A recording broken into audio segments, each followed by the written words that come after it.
Hi everyone, welcome to Dave's Bonsai. On today's episode, should I have this in a greenhouse or not?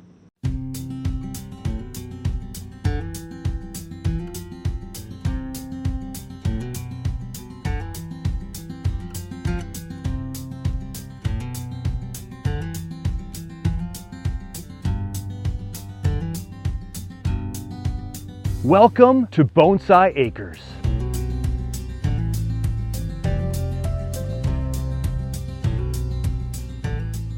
Welcome everyone to another stunning day in Minnesota as the summer days get shorter and shorter and work as a teacher is just around the corner. I have here a tiger bark ficus that I've kept outside this year. Now, if I wanted more aerial roots on this tree, maybe more humidity inside my PSGF would have been the better place. Let's talk about greenhouses. As a matter of fact, let's revisit our discussion on greenhouses when we were a part of the big old expo on July 26th of 2025.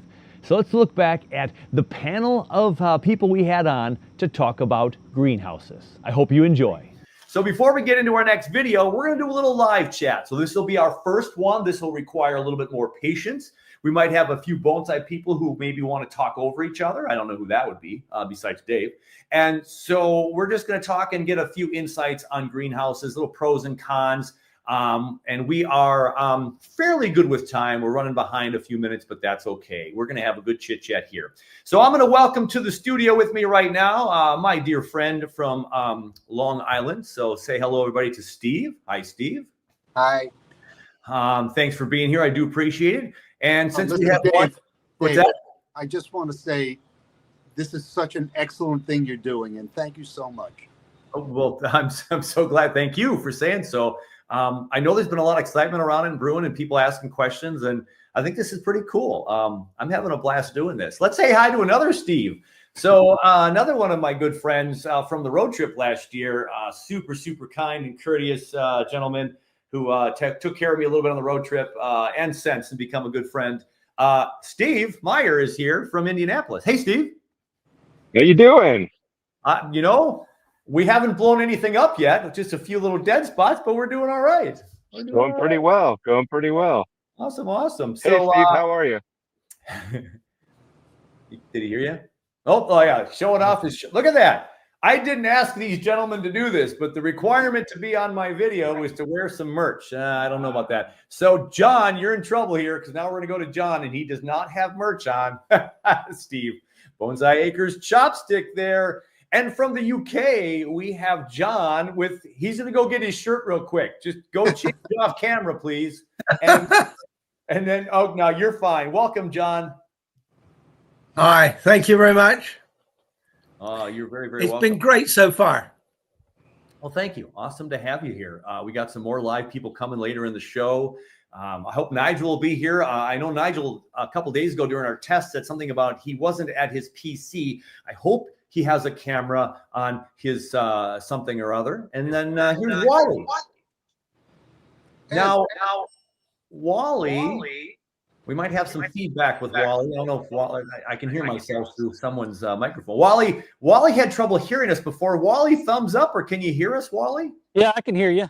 All right. So he's got his greenhouse behind him. So thanks for being here, Wally. And how hot is it where you are right now to be broadcasting outside? Today is not bad. Yesterday was about 102 with a heat index of 124. Today we're sitting right now. We're sitting at about 83 degrees. It's nice and cloudy out. You turn the air conditioning on. That's fantastic. I turn the air conditioning on. Exactly. All right. Oh, Nigel Saunders' device is not connected. So somehow, Nigel, you have to figure out how to connect your microphone through your internet connection or through your I don't know if there's a button. Do you guys all on your systems, did you have to do anything, or when you just clicked on, your mic was on, your camera was on? It was a little difficult. There's a mute button. There's a mute button to not talk, but everything worked and you could see and hear everything. All right. Yeah. We'll try to get Nigel. If anybody in the tech world in the chats can talk with Nigel to get him to get his camera on, I know there's some tech savvy people out there. And while we talk about greenhouses, we'll have Nigel join us in a little bit because I'm going to ask these guys to all start and talk about their greenhouse why we get Nigel here connected, because I see he tried to get on. All right. So first off, I'm going to start with ED out in Long Island. Could you please tell us, about your greenhouse, how long you've had it, just a little summary of what your greenhouse has meant to you? Well, okay, along with getting my dog Luca, I got a greenhouse for myself when I retired. So this was going to be how I spent my time. So I got a 9.5 by 14 greenhouse, and I think the biggest mistake I made with it is that I also keep a lot of stuff in there. So I don't have as much room for trees as I would like to have in the greenhouse, because I overwinter almost everything outside. And now that I, have lantana as bonsai, I just can't bring them all in the house. So last winter I kept them in my greenhouse, and as long as I keep the temperature, just above freezing, say in the mid to high 40s Fahrenheit, I can keep them through the winter, and I would hate to lose them. Yeah. I just can't bring everything in the house. And my biggest problem is that I also have bins of soil in there and lots of stuff, tools and things. So a whole one side of the greenhouse, I have no room for trees. Yeah. And I'm going to change that at some point, but I'm going to have to pull out benches and build something new. But that's my regret in the greenhouse. I'm seeing what Wally's got there with the benches on either side. That's great, and I don't see a lot of clutter in yours either. But that's not what you would see in mine. Yeah. Thank you. Well, and I muted everybody else because we're having a little feedback on my end. So I will open up your mics here in a moment when I ask you a specific question. But let's go ahead and ask Stephen M. to talk about real briefly kind of your greenhouse and your early journeys here, sir. So Stephen M. Yeah, so I think this is my fourth growing season with my greenhouse, and we've talked about this a little bit. I really didn't know what kind of trees I liked, and I started with tropicals, and then as I started growing more deciduous trees and cold hardy trees, I realized that I needed something to help manage the climate a little bit, because I'm in Indiana, so it can be hot and cold. I'm sitting in the greenhouse right now. It's about 105 degrees in here right now. So, so yeah, it's been really helpful in extending the growing season, but also, making sure that I can overwinter things and it doesn't get too cold. And I overwinter everything in the greenhouse. So. Okay. Yeah. Excellent. Some great. I appreciate Steve's comment about the space, because I joked in my PSGF if I would only made it 1 foot wider at least. You always want something bigger, but then I love the fact that my biggest pro, like you, Steve, has been the growing season and the shoulder seasons that give you a little extra growth. So that's really fantastic. Let's move on to Wally here. Wally, so tell us about, now you've got a little bit of a longer story about your gem of a greenhouse there, because you had a few issues with yours. So. Yes. Tell us about your greenhouse journey, my friend. All right. Well, my name's Wally. I've been doing bonsai for right at 5 years, maybe just a little bit over 5 years. This is my third greenhouse that I'm on. The first greenhouse I had for 2 years was just a small, the little vinyl kind that cost you about $99 from Amazon. And I had it for about 2 years. And that's when I decided that I was probably in this hobby deep enough to where I could go ahead and get another greenhouse. So I got this greenhouse, not exactly this one, but one exactly like this, and it did me really well for 2 years. I was able to heat it during the wintertime, and it would hold the temperatures and everything. But on Memorial Day of this year, I had about a 70-foot tree that started listing to one side, and I called the electric company and told them about it, because it was going to take down some highline wires. And they came out, looked at it, and they said, well, there's nothing we can do about it. We'll just wait for it to fall. So that I kind of panicked a little bit, because it actually was hanging right over not just the highline wires, but also my greenhouse. I called a tree service and see on Memorial Day to see if I could get it cut down. They come out and said, we can come out in 2 days. And they had me put tarps all over the roots and everything, because what was happening is we had gotten so much rain that it was starting to uproot itself. And it was listing and everything. And he said he would see me in 2 days. And that was about 9 o'clock that morning. At 5:30 in the afternoon, the power went out at the house. I kind of looked out my back window and looked out here in my backyard, and the tree was laying across my fence, my privacy fence, and had crushed my my greenhouse. Oh. And so, and I really like this greenhouse. It's a very small one. Well, it's not very small. It's small. It's a small greenhouse, and I really liked it. I liked it so much that I went ahead and purchased the exact same greenhouse. I just got it finished I put it up about 2 weeks ago, and really just put all the finishing touches on it in the last couple of days. I built all these benches inside there with 27 different fence pickets. So that's how I made these benches. So at any rate, so that's my story. But I want to say one more thing, Dave. Yeah. I know you mentioned me earlier in the expo cast that you're doing, and I appreciate you doing that. I want that money to go to somebody that really, really needs it, and I'm good. I'm fine. So I want to pay it forward to somebody else that really could use the money and everything. When I first heard about Wally losing his greenhouse, one of the first things I thought about is that if we raised any money on this show at all, not that it was expected ever from the beginning, that I would love to throw some money his way to fix his greenhouse. And so thank you for that, Wally. We will pay it forward.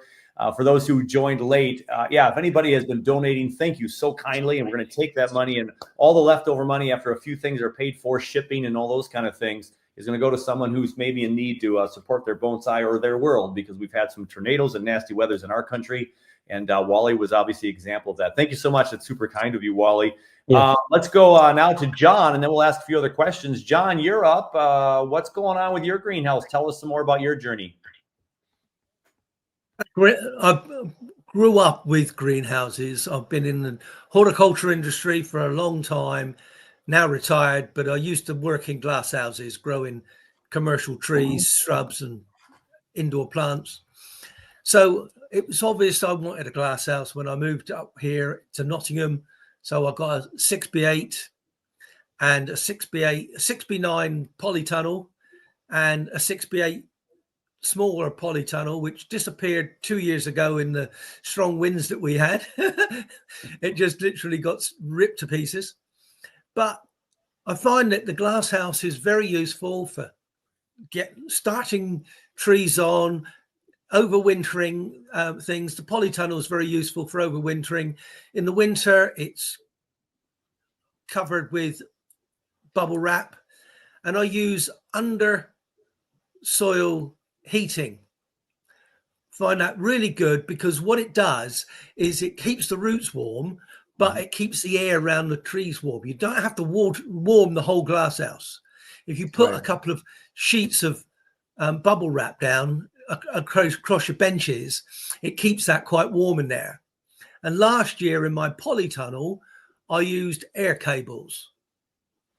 Now, air cables are what they use in Japan and in other places to run around the plants in the cables. It's like you could say, like a electric blanket for your plants, but it doesn't need to be under the ground, and it's quite good, and they're very cheap. I mean, the ones I've had for 2 years, and it packed up this year, so I've got another one, and I should put it in again this year for over the winter, and it helps keeping the trees just that little bit more safer. Yeah, I know Ryan Neal talks a little bit, and some other people I've talked with in our club. Yeah, if you've done some work on some trees and worried about the roots, especially in your cold frames, there are several people that'll do the whole, put a little bonsai soil in a wooden box, and then you put that that reptile or that plant heater mat thing, and any of those is just going to get that temperature up a couple degrees. Then you put your trees in that area, and it just kind of has a little bit of ambient heat and some really good things for those roots throughout the cold frame season. So fantastic. Well, thank you for that. I have a question that I kind of posed to myself, and I have not answered my question yet, except for just either laziness or ease. But and anyone can. I'll open up all mics now for the moment, just so we see if we can get feedback and stuff. But I'm getting feedback the most from, I think, Possibly yours, Wally. I'm not sure. But I see Steve has a full greenhouse, Steve M. I've been to Steve D's backyard, and I don't know that I ever see a lot of trees in his greenhouse in the summer, and mine is full of trees. So real quickly, do a quick circle around here. Do you keep your trees or some trees in your greenhouse year round, especially in the summer more specifically, and why or why not if you don't? Let's start again with Steve D. The only thing I have in my greenhouse now is just the tropicals that are in the house. But I also keep my my Central Park penching in there because the squirrels just have a field day with it.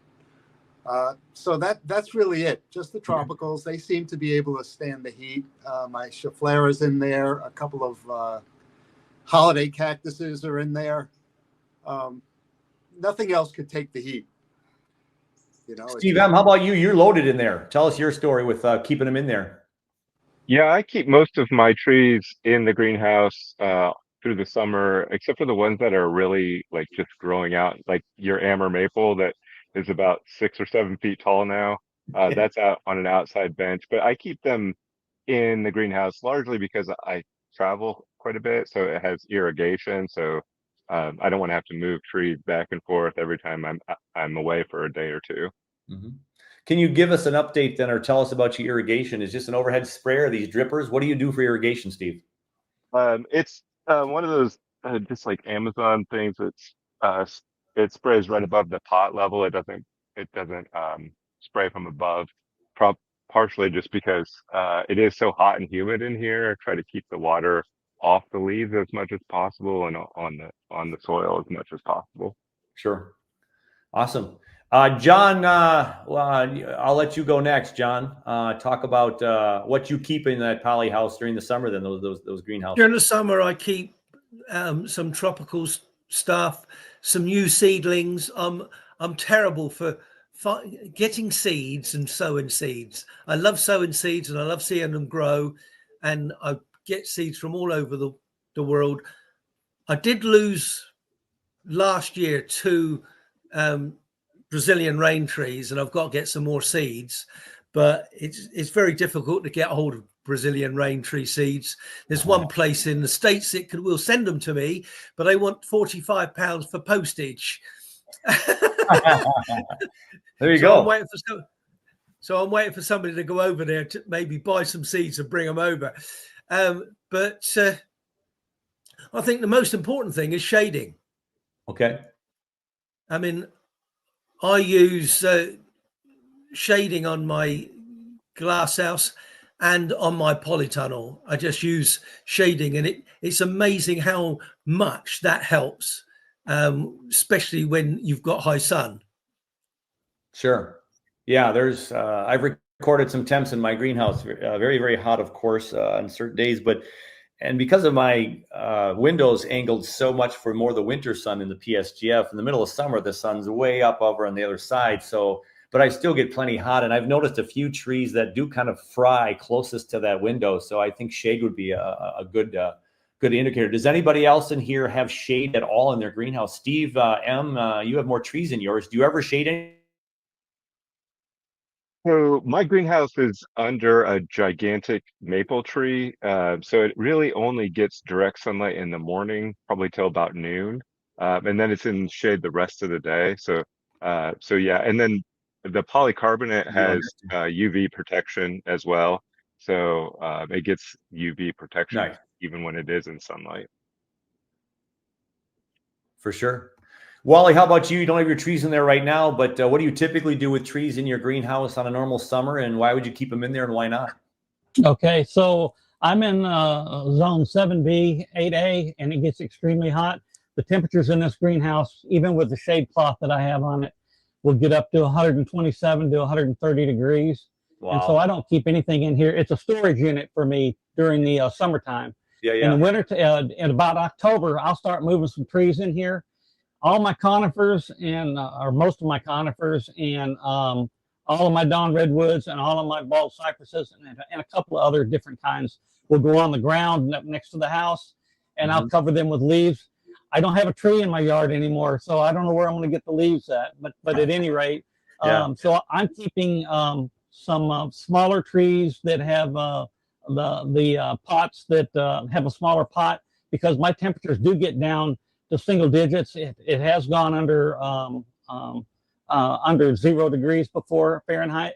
Wow. I have a heater that I use in here, a Dreo heater. And believe it or not, even though this is just a polycarbonate greenhouse, I can keep that temperature. Last year I kept it at 42 to 45 degrees. This year I'm going to go ahead because I put my portulacarias out in the garage and it got a little bit too cold. It got under 40 degrees, and a lot of them lost leaves. This year I'm going to put all my ports in here, and I've got a lot of portulacarias for some reason.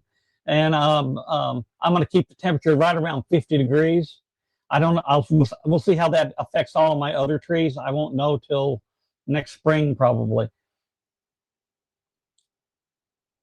We lost Steve. Yeah, Oh, okay. Steve's back. So, yeah. So and then we may have covered this already. Go ahead. I was just going to say, Go ahead, if anybody's interested in a medium size or a small size greenhouse, I recommend this one really highly. It's a bear to put up, but once it's up, I love the polycarbonate panels and the way that they go in this. These are not the corrugated; these are the actual just clear plastic ones, or clear polycarbonate. But they're in there. I've had wind speeds of 55, 60 miles an hour come through here and not affect this greenhouse. The only thing that's ever taken this greenhouse down was that tree. Was that tree? Very nice. Very nice. Well, Yeah. you maybe answered the question then. I want everybody, and I'll start with you because your mic is open right now. Yeah. So if someone's thinking about a greenhouse, give your 1 or 2 things that people really should consider. And again, you may have answered this already with your response to just your summary, but what should people really seriously consider if they're thinking about greenhouse for their bonsai? Go ahead, Wally, first. Well, first off, you need to make sure that you get a level foundation and make sure that you secure it to the ground really well, no matter what kind of greenhouse you get. And the second thing is kind of work out how you want the inside of it to be and what you want to put in it to determine what size greenhouse you need. This is a 6x8, which is really not that large, but it holds all of my trees, and it holds all the trees that I put in here, and I have about 200 trees, so of various sizes. And so I recommend, like I said, the 2 most important things are cost and if you can afford to get one. This was about $750. But the foundation is the main thing, and location. And figuring out where you want to locate your greenhouse. Yes, location. Thank you, Wally. Warm welcome to Mr. Nigel Saunders. Nigel, welcome. Nigel, let's go to you. Tester, can I hear you? Hello. Can you hear me? Oh, you're there, my friend. Yeah, Awesome. I had trouble. My browser blocked the camera and microphone, so I had to figure out how to do that. Well, thank you for figuring it out. So I'm going to backtrack to our original question, but it can kind of lead into this question.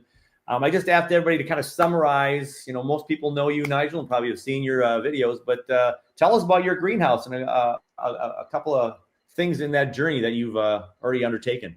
Well, speaking of foundations, one important thing in a greenhouse is to make sure that there's no way mice can get into your greenhouse.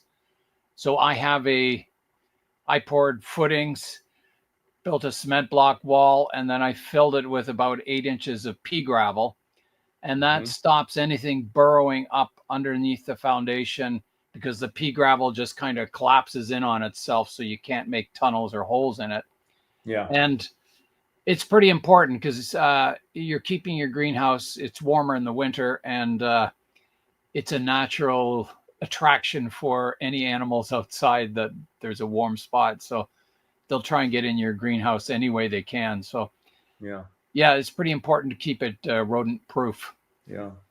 Nigel, how did it change your bonsai? How did your greenhouse change your bonsai?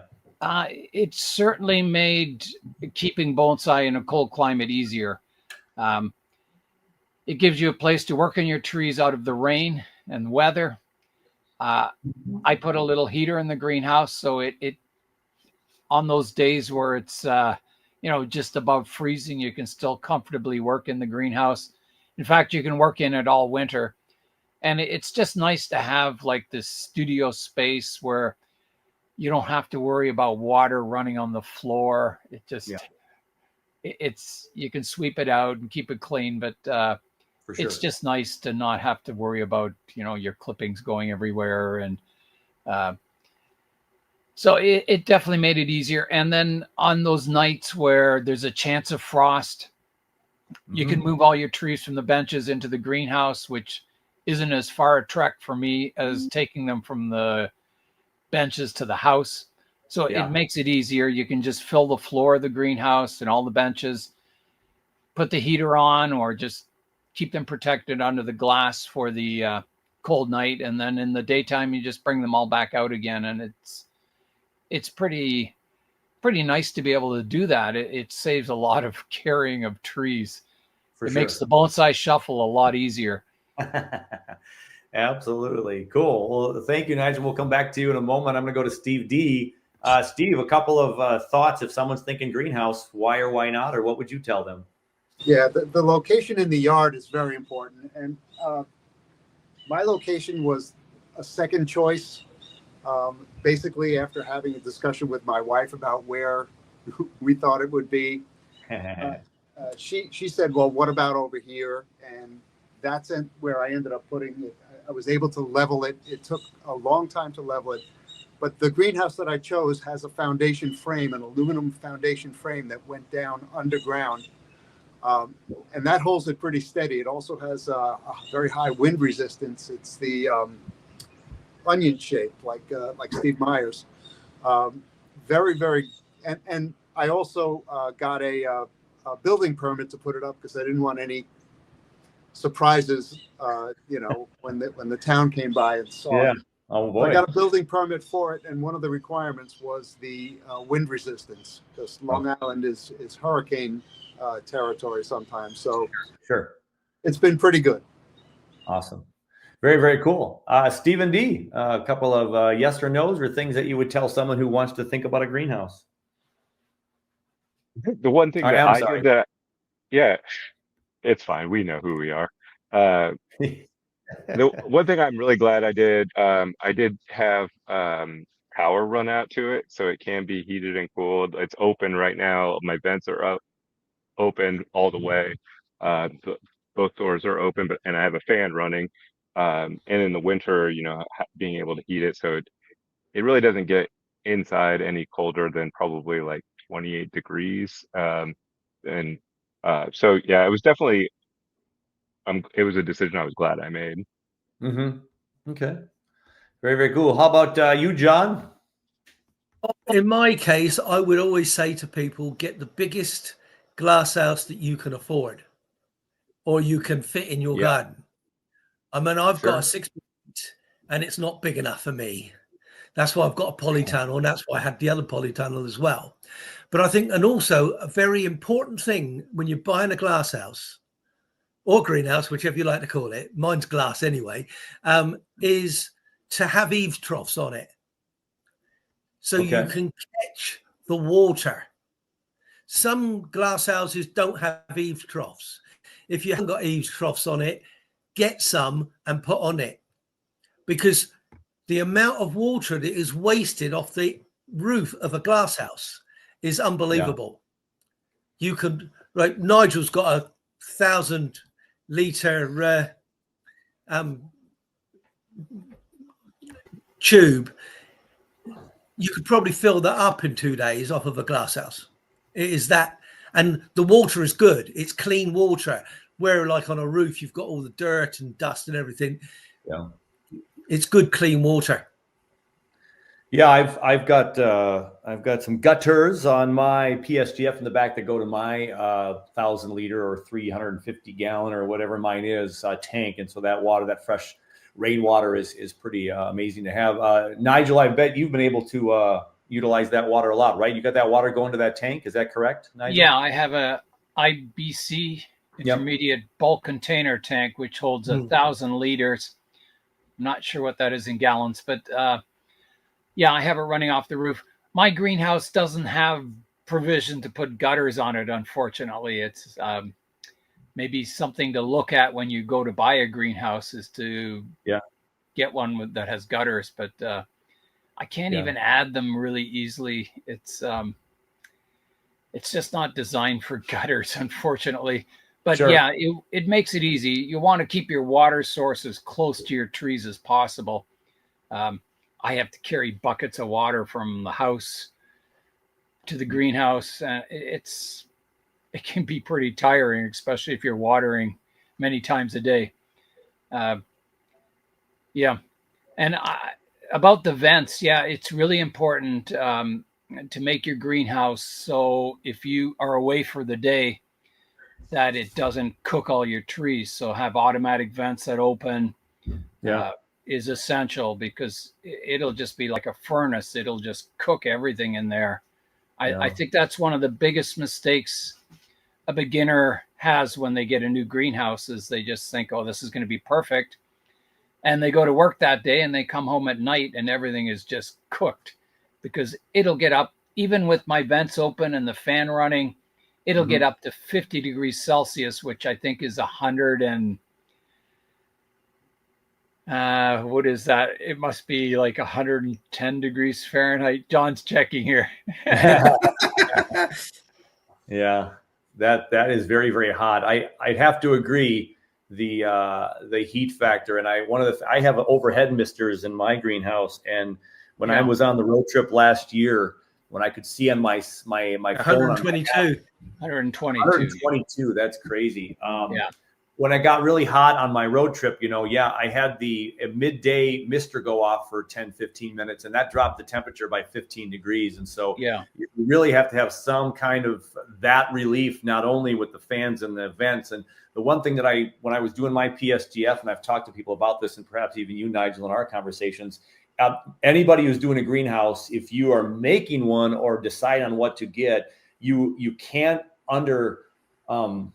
value the importance of enough ventilation. I mean, anytime, even mine, there's just not enough ventilation. And so I built it knowing that I have several vents, I have several ways to make it cool off, and you can't have enough. So that's super important, in my opinion. A lot of plants can take those kind of temperatures if they're well watered, but if they go on the dry side and then you get up to, 120 degrees Fahrenheit or 50 degrees Celsius, they'll be dead.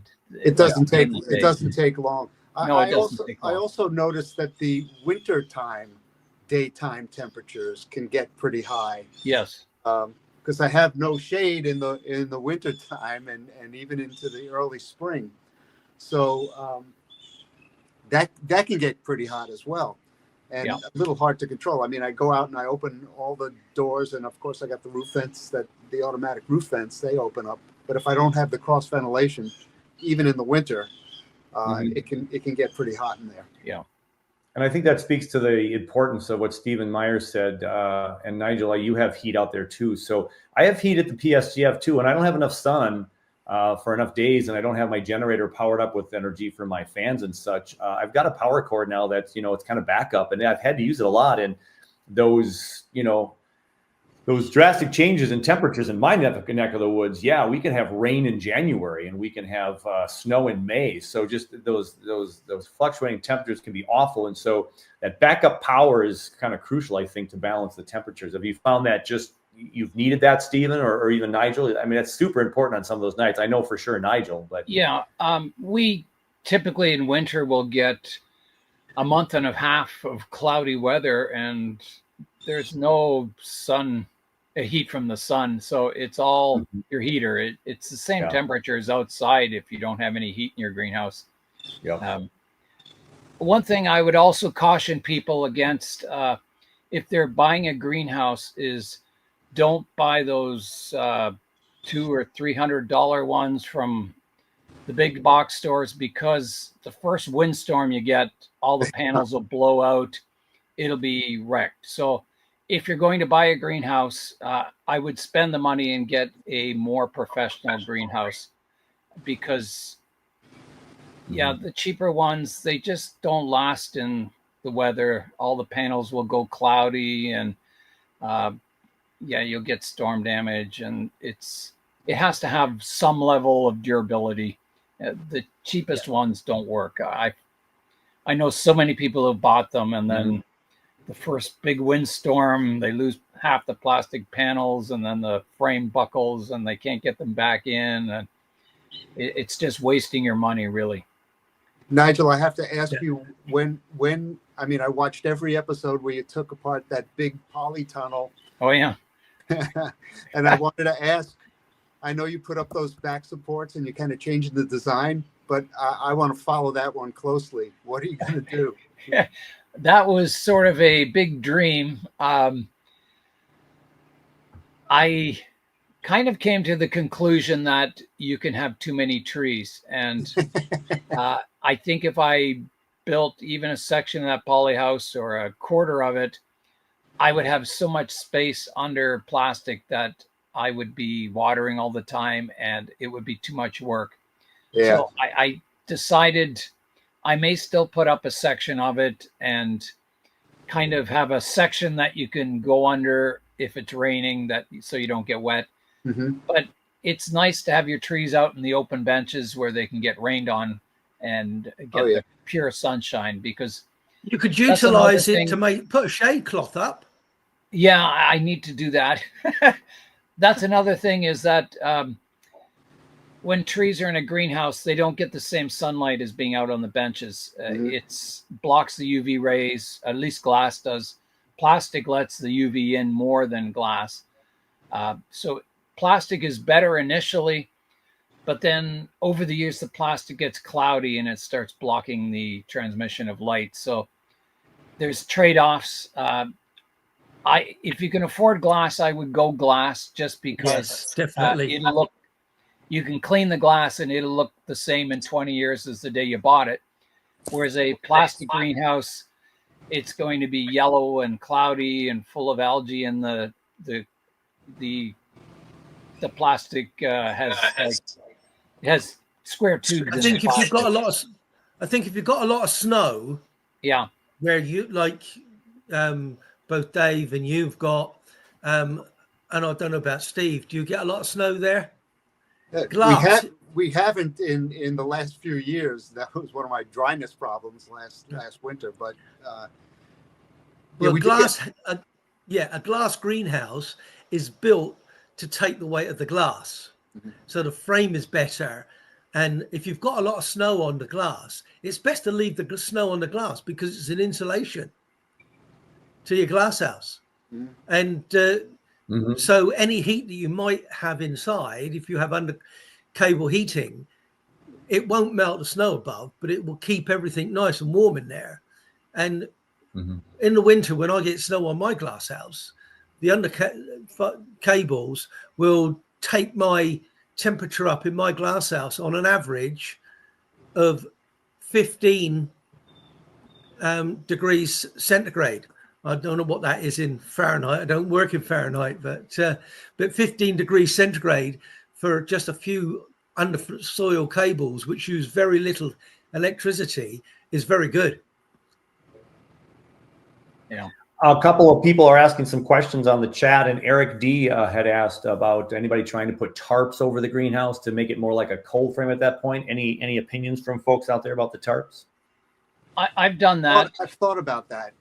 I've done it. It keeps it warmer for sure. It's another layer of insulation.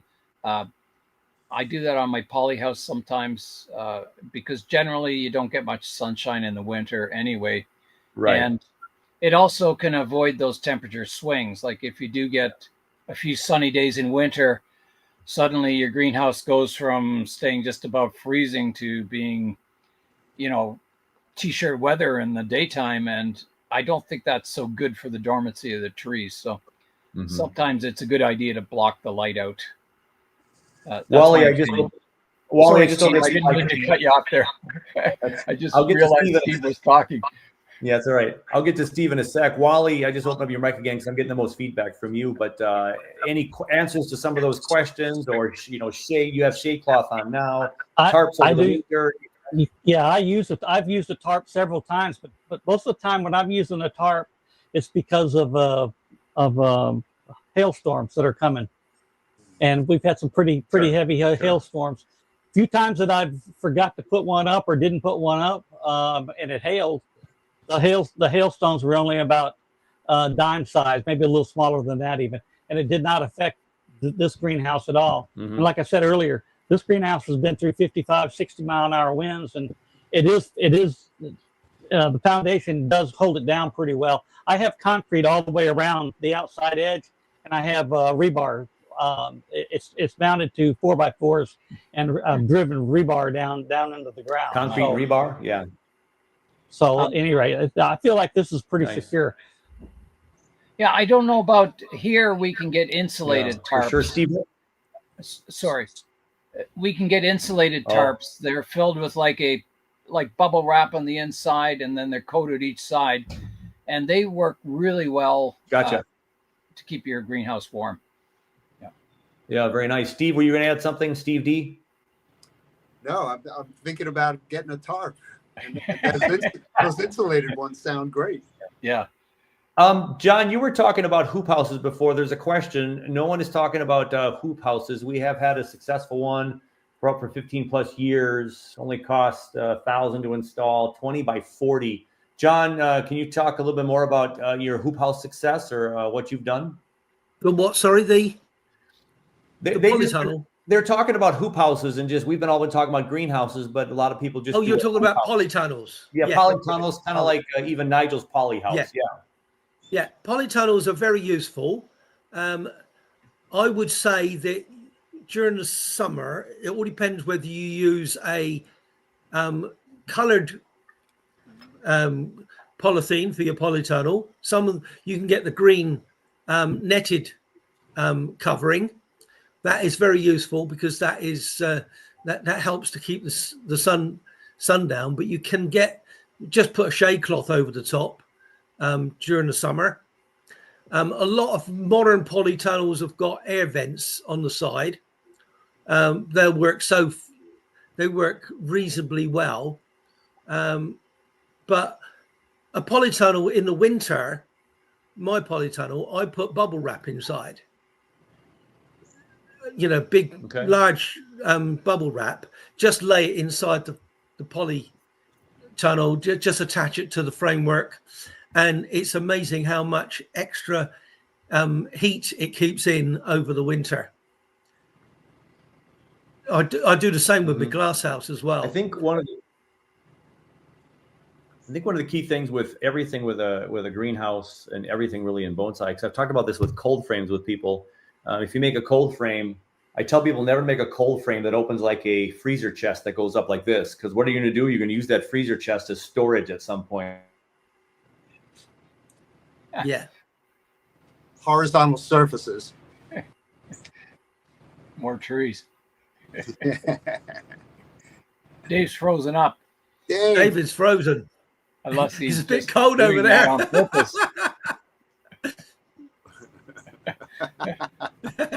I'm not frozen on my end, so you guys must see something different. That's what's going on. Now here. you're unfrozen. Am I there yet? Hello, anybody? Yeah. Fantastic. But yeah, I would say there's been a few glitches happening here in the last. If anybody can't afford a glass house, then a poly house is ideal. But you've got to make sure that the poly house goes with your wind. Don't put your poly house orientated so that the wind blows to the side of the polytunnel. It's got to run the full length of the polytunnel, and so therefore it protects it from being ripped to pieces. Oh, yeah.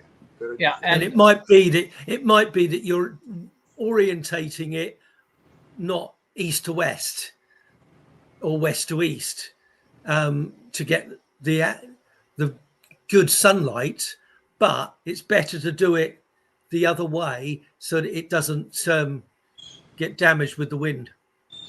Yeah, and you can build some quite inexpensive, cold frames or poly houses. It doesn't have to be a hoop house. You can build like your own greenhouse.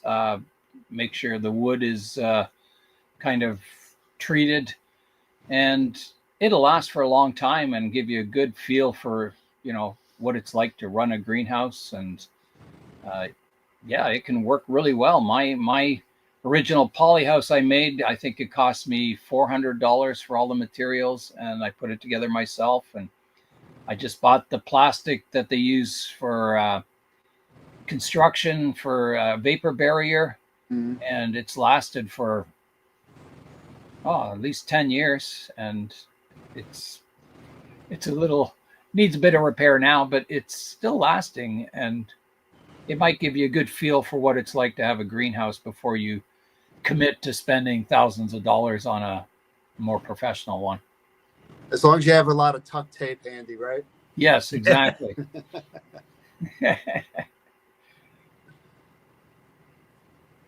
Another very useful thing is if you know somebody who's had an old glass greenhouse that has had the polycarbonate in it and it's been damaged, or the polycarbonate is broken and they've just got the frame and they've decided that's it, they don't want it anymore, then you could get the framework, put it up, and you could cover that in just polythene.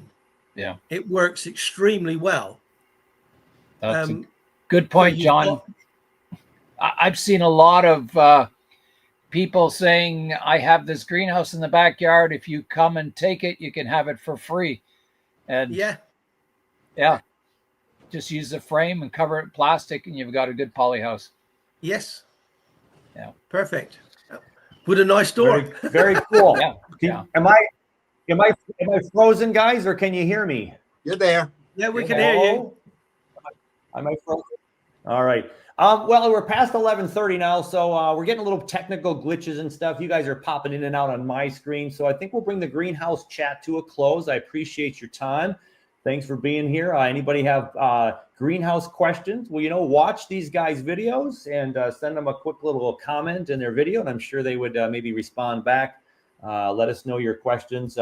We could talk all day about all these subjects, but we got more stuff to show. So thanks for everybody for being here. I'm going to go ahead and mute you all here. I'm going to show some viewer picks in a little bit. My thanks to Nigel. My thanks to Wally. My thanks to John and Stephen and Stephen. And thanks for the patience of the technical glitches. And we're going to go ahead and show a video here in a little bit and do another giveaway. So thanks, everybody. And let's add to the stage some viewer trees, everybody.